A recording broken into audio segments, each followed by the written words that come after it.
Okay.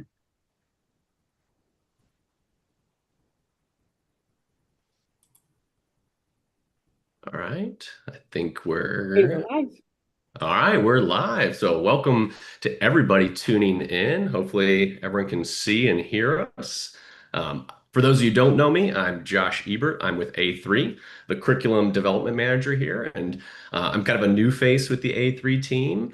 And that's actually sort of the point of this conversation today. We're going to be talking about the Automate show, and it is a first time experience for me. And so we're going to talk about it for all the people out there who may not have been and are also curious about it for a first time, particularly with the focus on education. So teachers, students, parents, kind of telling you all the great things you can expect to see and experience there and some of the things that we'll be doing throughout the event. So without further ado, I'm going to introduce our dream team panel here, a whole bunch of amazing educators or people that work in this education space. I'm going to start with my top left corner. I don't know what the world can see out there. We have Christelle Kiefer here with ABB Robotics. She is a champion for robotics in general, but is always working with students and driving this next generation workforce and just doing amazing things. We're going to talk more about that. And then we've got Tad Dowse representing River Valley Local Schools. That's kind of the formal title he's wearing today, but he does a lot of stuff in the education space, and particularly with robotics. And then last but not least, we have a professor, a doctor here, Jim Deva Prasad. He's a professor of robotics engineering at Lake Superior State University. So way, way up north from me here in Ohio. And I think he might get the points there for furthest north award.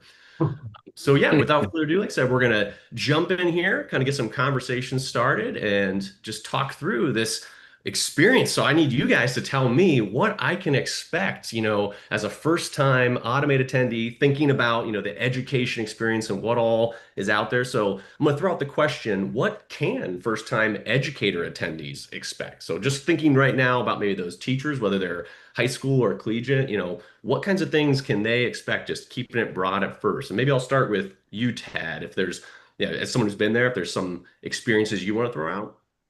Yeah, for sure. Yeah, as an educator, I spent about 15 years as a pre-engineering educator at the middle school level before I moved into administration. And it's you're if you're into any kind of robotics or automation, you're like a kid in a candy store. I mean, you will see such great tech, and so the show floor is kind of my favorite place to be, because there is everything you can imagine with robots, automation. You've got autonomous, like they have at Amazon, the robots that move the crates around.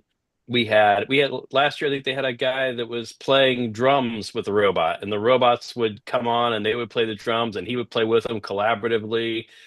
You saw even this something as simple. I sat last year for probably 15 or 20 minutes just watching. There was a demonstration on servo motors, and so they had how the servo motors would interact with each other, and they'd move, but it seemed like they should hit, but they didn't hit because they're so precise. And it just there's just so much to see for your kids and for you as an educator. So if you bring kids, great. If you can't come as an educator, you'll just be blown away by all of it. And you make great connections. You learn about what's coming and what these kids need to be prepared for, because the world of work that we grew up in is not the world of work that they're going to see. So that's my favorite part, is the show floor.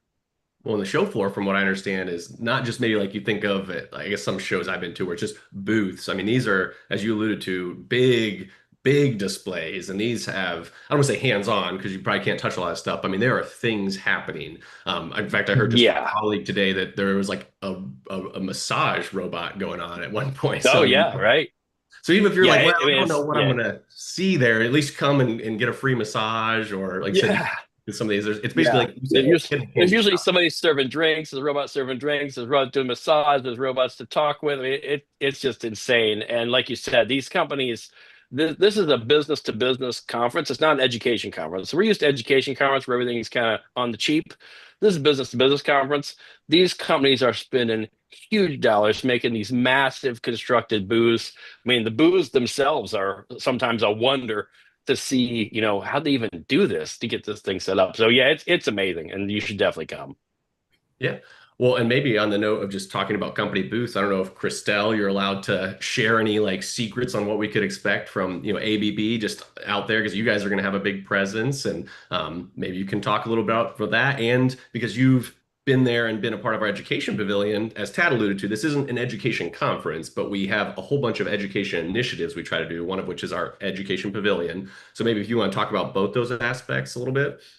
Yeah, sure. So our main booth, you'll be able to witness and really get your hands on the latest and greatest technologies, large robots, collaborative applications, all the different industries that we serve, in addition to, you hear the buzzword AI, and like software is powerful these days. So you'll see a lot with software and be able to engage with augmented virtual reality.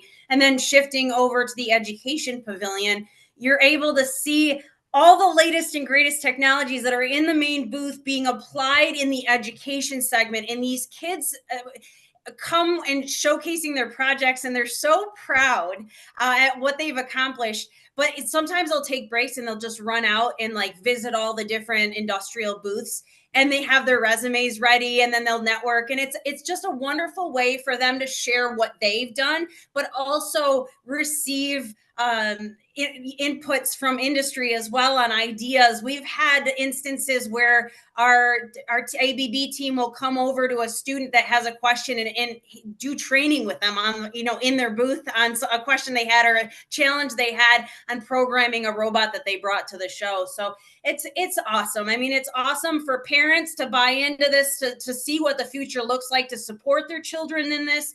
It's important for the kids to see what our future, it's like you're walking into the future when you walk on the Automate floor.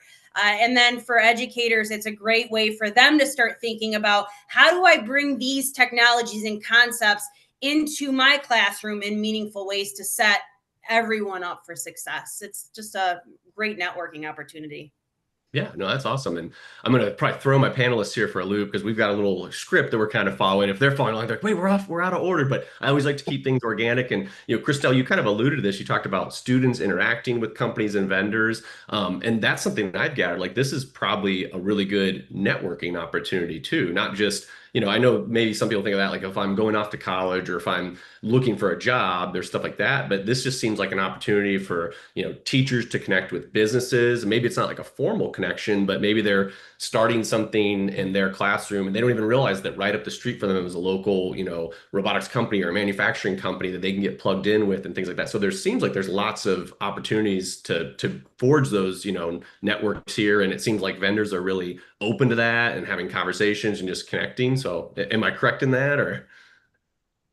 Yeah, 100%. I think it's a great way for students to find mentors, for educators to find who's across the street from them to mentor the school to. I mean, it's a collaboration, it's a partnership, it's a relationship. It's a great way, even if you meet that person and you just grow with them and share ideas. It's a great way for schools to meet other schools, to benchmark what other schools are doing and kind of collaborate on different projects and things like that. So for sure. Awesome.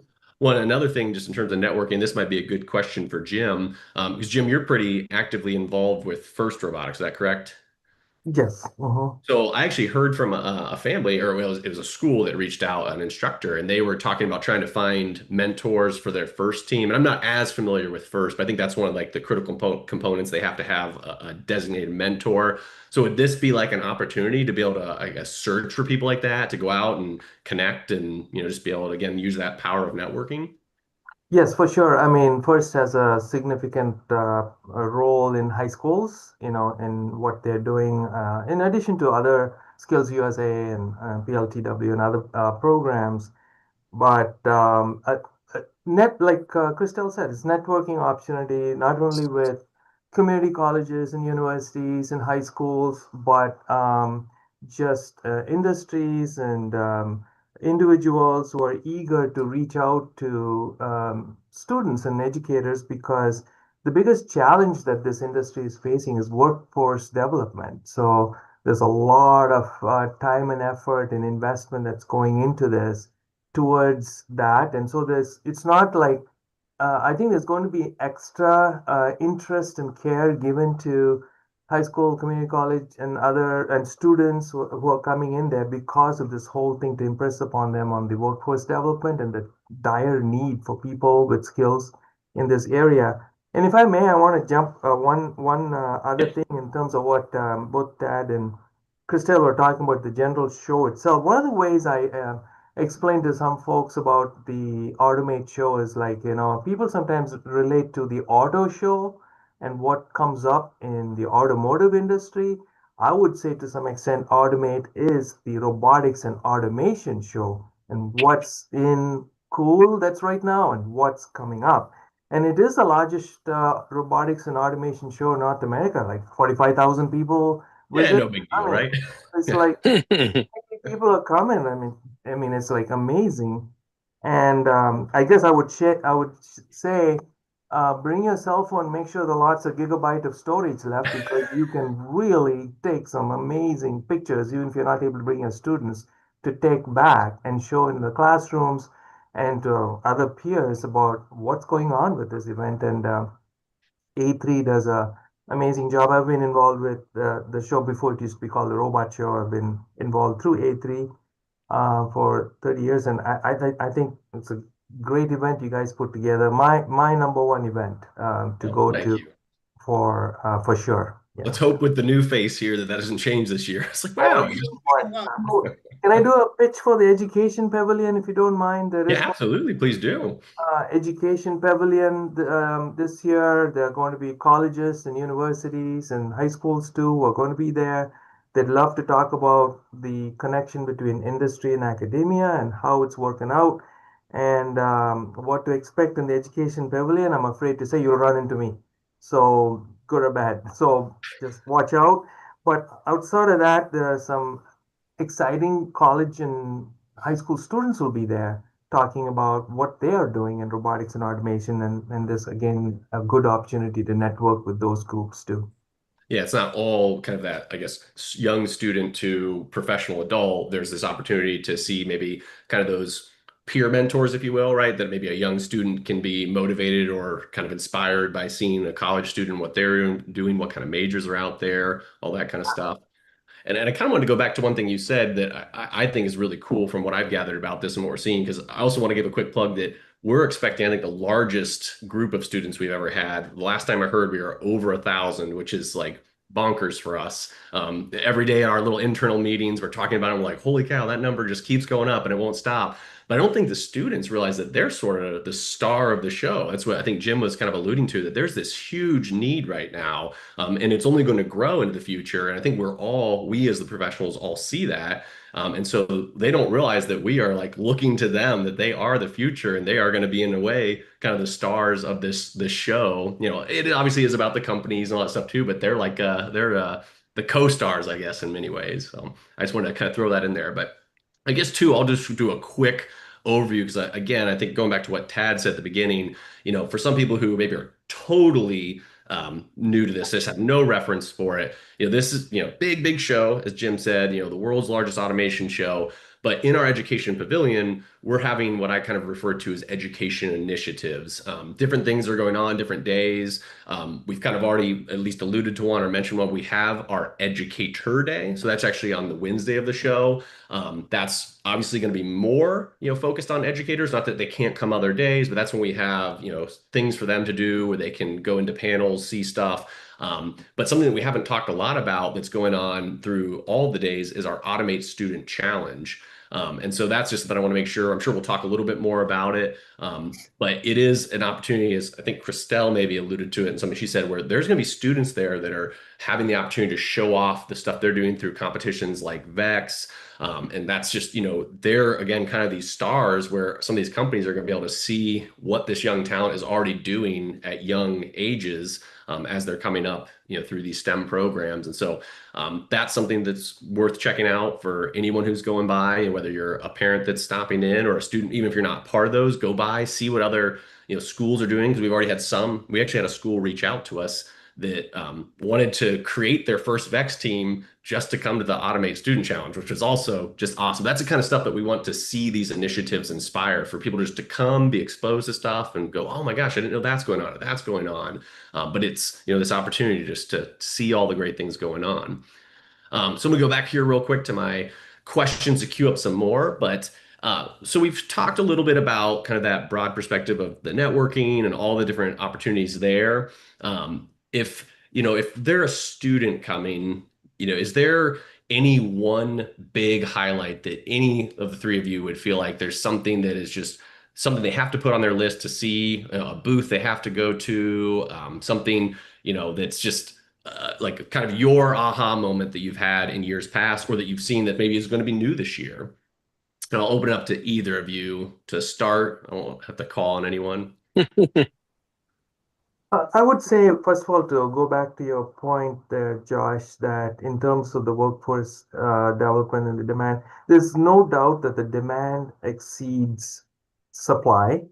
And this is at all levels. That's what I would like to emphasize to the audience and others who are considering Automate is like whether you're planning on doing research and development or you're really interested to work as a robot technician, there is information here to learn more about any of those various levels of career opportunities. And so if an educator is coming to the show, they can take back information to the classroom saying like, hey guys and gals, we're talking about the technology and so forth. Guess what's out there, what's waiting for you? I mean, to gain some true data points. I mean, there's some of these presentations gives charts and data to show what the demand and needs are. So the take back, like you were asking, Josh, is to take back just valid information from ultimately the customers who are the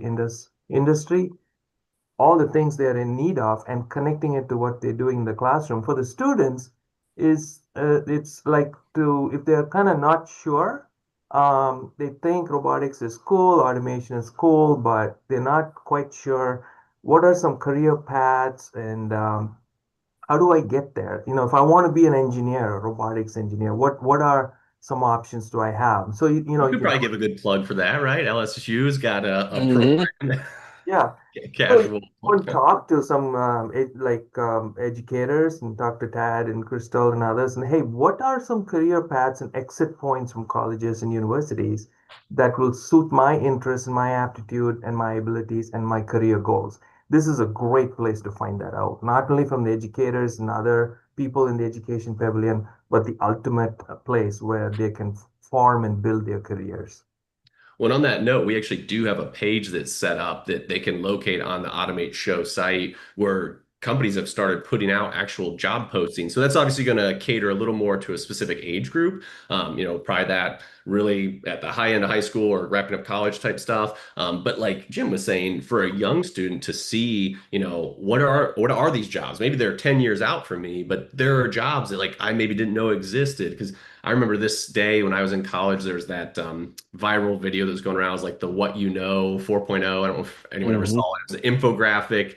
And again, this was 15 years ago, but it talked about all these jobs. And there was like a statistic in there. It said something about like every, minute or every hour, how many new jobs are being created. But I think that reminds me of this, where it's like most of these students, parents or teachers may not know that there are careers X, Y, and Z going on that they just didn't realize existed. These are jobs that are available out there. So if they see that stuff at these booths, on the site, those are opportunities to kind of inspire, new tracks that students wouldn't have thought of before. So I think that is a great thing. Again, I had to give that little plug that, if you're curious about that, please do go to our site. Again, whether you're a student of that age, maybe thinking ahead to jobs, whether you're a parent, we've had some parents reach out that said, my students about to graduate college, they don't know what they want to do, those kinds of things. But we do have a page on the Automate Show site where you can go and check out openings that companies will have actually available at the Automate Show. So I definitely think that's something worth noting. So I appreciate you bringing that up, Jim. And I was going to say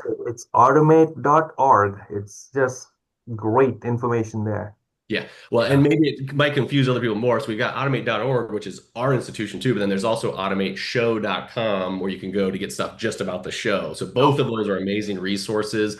As Jim kind of said, even after the show ends and you want to continue on, we have our automate.org that's always available. That's just, a resource that's just constantly putting things out there. But, for the show itself, you got automateshow.com you can check out. So two amazing resources out there. I think, Christelle, were you about to say something? Yeah, I was going to say Automate's a powerful two-way opportunity. It's, you asked what should the student see? Is there a go-to? It all depends on their interest. And everything's there from software to hardware to the extruders that are building the tabletops that the robots go on, and you have AMRs and you have humanoid robots. I mean, there's so much there. So I would say as a student, ask a lot of questions, explore, take pictures, take videos, and then take notes on what companies interested you, because you can always go back and Google that specific company. So it's a great way for students to also showcase their abilities in front of potential employers. And then on the other side, businesses get to gain a clear view of the passion, innovation, and talent fueling our next generation. Because a lot of industries are, they hear about the worker shortage and they're wondering, where is our next generation? Where is the talent? And the answer is they're in front of us right now. Right. So it's good. Well, you and I both kind of had that mutual experience because you were able to join us down at the Vex Kalahari Classic, and I think we were talking about that a little bit. But I think there's so many companies, leaders, executives who sometimes don't know about these programs that go on. Vex, First, Project Lead the Way, some of those acronyms that we were throwing out just a little bit ago. But those are all the amazing things going on that honestly, some people just don't know about within the industry. And so I'm really excited that I think there's going to be a chance for some of the companies and vendors to be able to get down to that the Automate Student Challenge and maybe be seeing some of this stuff for the first time, to have their eyes open and be like, wait a minute, like students are actually doing this stuff, right here within, our schools already. Yeah, and the Automate Student Challenge goes beyond technical skills. So they're able to see the kids interacting, doing collaborating, communicating, their creativity, overcoming challenges, at the last minute. So it's a really great way for students to grow their confidence and develop their essential professional skills, but then for the industry to say, wow, these kids are amazing and they're further along than I had imagined. Competitions are just a great way. They're incredibly valuable. An incredibly valuable way to engage the next generation. Well, and Tad, sure. a little plug for you, but you were just wrapping up your National Robotics Challenge here recently, and we've had some conversations about that. But maybe just talking about someone who typically go to something like that, some of those competitors, those students. I know we actually talked to some there who are planning to attend Automate, but are there certain connections you can see as their natural fit for those kind of niches, and would there be a reason for them to come? Oh, for sure. Yeah. Well, two things, I guess. One is if you're an educator, you need to come to Educator Day because we have a great program planned. You're going to see some of us on panels.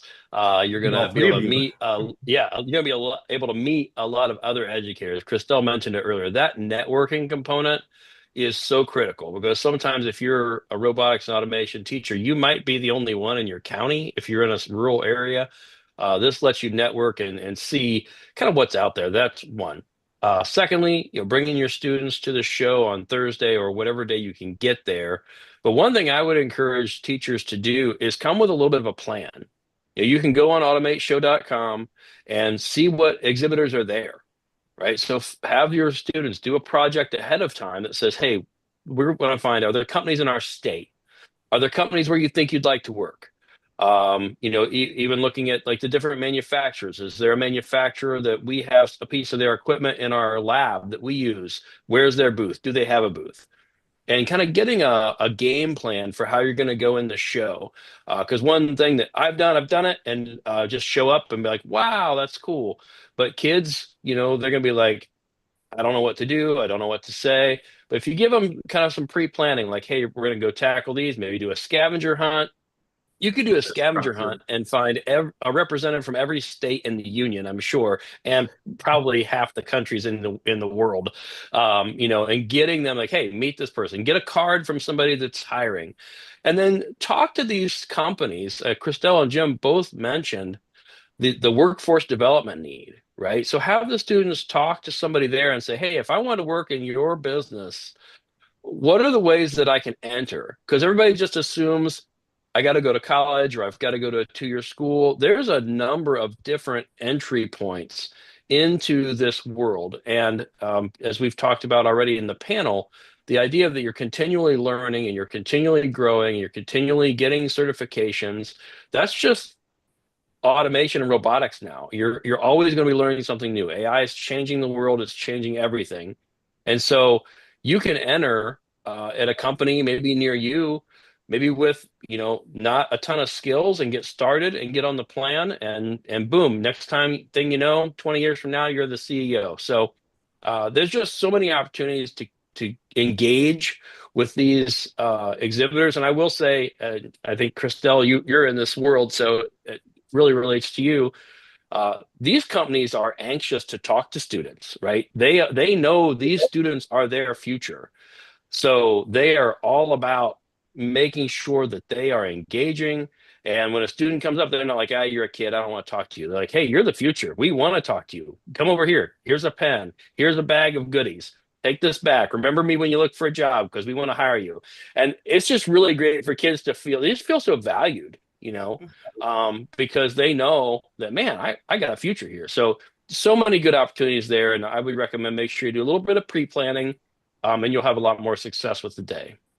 Well, and I really like that note. That's something I'll underscore. I didn't talk a lot about my background, but like Tad, I come from education in Ohio, most recently with our career tech here in Ohio. And I can say that it's maybe the stuff teachers get tired of hearing, but honestly, some of the best things I think they could probably do is, along with having that plan, maybe like an activity, as you were talking about, go through that with students in advance. Having those. I always hated this term, but role playing, like having conversations, because I do know that the students that I worked with, they are amazing students, they're talented, they have all the best ambitions, but it can be scary. And especially with ages that are just coming off of COVID, more time that they were remote and out of schools, it's that whole public speaking or just public interaction that can be really intimidating. So even just something like that, I could see as being highly valuable. Just working with your students in advance, going through like, okay, let's talk about what are 5 questions you can ask any vendor that you go, to talk to, or, it's having something that's almost that when you freeze or you have that moment, you don't know what to say. It's like you just have this note card you could fall back to as a reference point. So I think that whole idea of preparedness is a really great piece of advice, because it is easy to go to these things and just say, we'll just go have a good time, we'll wander around. But if you structure it a little bit, I think you'll get exponentially more in terms of your gains from the event. And a couple of times it's been mentioned that we have a website, but it's also worth noting that we have an app, a mobile app. So students and teachers could download that in advance. It's got a whole bunch of really, really cool features, one of which is a map of the entire show floor. You can basically plot things out. You can see vendors. You can get a little overview of them. So to go along with Tad's comment, that's a great way to plan ahead and start saying, okay, maybe if I was creating a scavenger hunt as a teacher, how do I even know, where to get this information? But you could look in advance and find all the exhibitors and say, okay, they've got to get a business card for every letter of the alphabet, just whatever. Those are easy freebies that you could use to instantly have some structure for an event like this. So we do just have a few minutes left. I'm going to kind of go back here and see, I guess while I check my notes, did anyone else have any last thoughts or comments that they want to add in or maybe throw out to the audience? If I may, I guess hey, by the way, it's free. Yeah, Oh true. yeah, Worth noting. right. The People are most like, this important sounds part. great. Is it hundreds of dollars? No, it's free. Right. Go to automateshow.com and sign up, and it's free to enter any day, which is a generous thing that A3 is providing. A3, by the way, stands for Association for Advancing Automation. And it's robotics, of course, tends to steal the show, in my opinion. I'm a robotics guy. But there's also machine vision, there's motion control, there are other technology and automation groups that are there talking about the cool and the best and nice things that's coming up.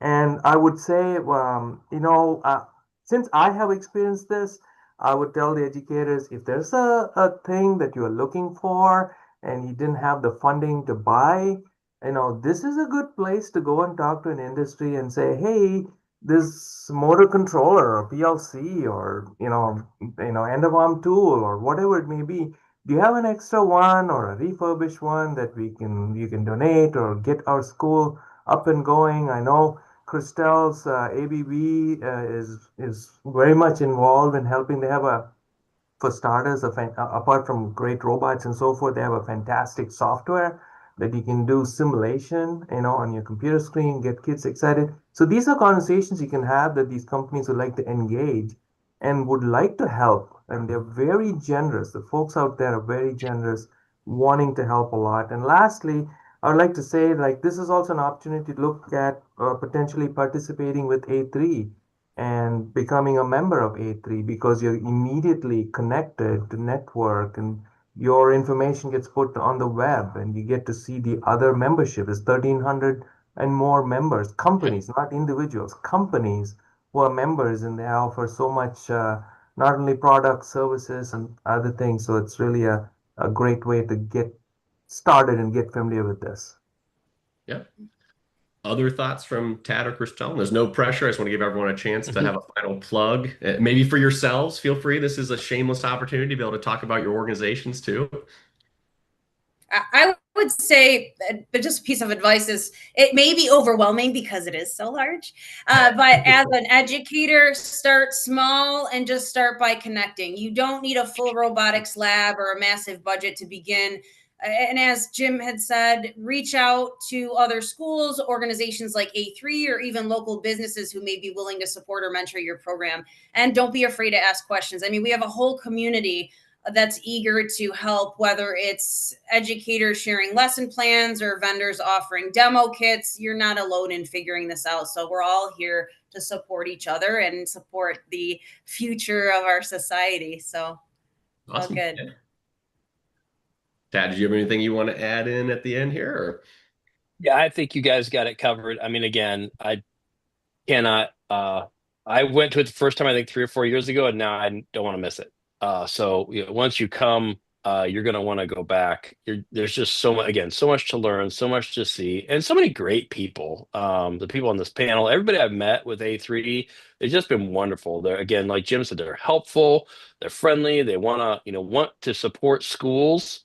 I think we're seeing a change in that in manufacturing over my career, because manufacturing is kind of say, hey, we got to develop this workforce, so we got to engage with these teachers and these educators and students. So I just think you're gonna have a great time. If you need help talking your superintendent into letting you go for the day, reach out. I'd be happy to have a call with them and say, hey, this is worth the investment. Awesome. Fine. And Jim, do you want to add anything else here? Did I hear the word plug? Yes, absolutely. You guys have earned it. You're giving up time out of your busy days. Please plug yourselves. We're always proud out here at Lake Spray State University as the first university in North America to start a bachelor's degree in robotics. So this is like I think Tad said this as a kid in a candy store. You get to see so many of the alumni and others who are out there doing amazing stuff and see them move on in their career. But also I'm very proud to say that it's something I'd like to check with A3 later. We might be the longest first university or the longest sustaining university as a member of A3. So I'm not sure if I can boldly say that, but it has I'm going to been endorse it. We can endorse that on this call. Consider it official. awesome opportunity, and I'm so glad that we have A3 as those of us in the field of robotics and automation to have this organization that does a lot of the things that there's no way that each one of us could have done otherwise. And pulling us all together, whether it's education, service providers, OEMs, software developers, you name it, under one umbrella and have one place to go to and get all their resources and education and support is much appreciated. Well, we appreciate that. And I can share, we had a colleague that told us that there was actually a school here in Ohio that had a student that was looking at taking one of our professional certification courses and basically realized that if they took it through their school and their school was a member, it would have saved them X dollars. And so the school just got a membership. We hope they'll have many other reasons moving forward, but that was their kind of initiation to say, well, why don't we reach out and become a member of A3 because it instantly paid for itself. It's kind of like that old, sales pitch when you sign up for something and it's like, oh my gosh, this already pays for your first year, but it was so true. So that single student was able to take this course at a hugely discounted rate. And now hopefully they'll see that value continue to move forward for years to come. But I think on that note, though, we will wrap stuff up. I will give everyone just one more plug for the show website, automateshow.com. There's tons and tons of things we haven't had a chance to talk about. We are out of time. So if you go to that site and you're most specifically interested in our education stuff, if you hover over the menu at the top and you go to events, it breaks down a little sub menu with 3 columns, and it has students and educators on the right of that. So please feel free, if you're curious about anything we talked about, check that out. That's the great resource to start with. You can also contact me at jebert@automate.com. Sorry, automate.org. That's just a open card. Feel free to reach out for anything education related. We're happy to try to answer questions, get people connected. But I think the thing I want to underscore, the teacher in me always, was told, tell them what you're going to tell them, then tell them what you told them. We talked about a lot of different things, but I feel like the thing I heard most was that idea of just networking and sort of ironically, that human connection. We're talking about a robotics show, but everybody here today constantly talked about that human connection and how our, employers need these students, the students need these connections, teachers need to know where they can go. So I think that's a huge, huge takeaway, that for any educator or anyone in this education space that's looking at coming to Automate, know that you can come here and there's a wealth of resources, people, and network opportunities to drive whatever you're doing forward. So I think on that note, we'll wrap up. I want to thank all 3 of you for giving time out of your busy days to help this out. And I look forward to seeing you guys in just a couple weeks, or not even a couple weeks. Yeah, it's coming up. It's right around the corner. Yeah, it's a little scary. Looking forward to it. Yeah.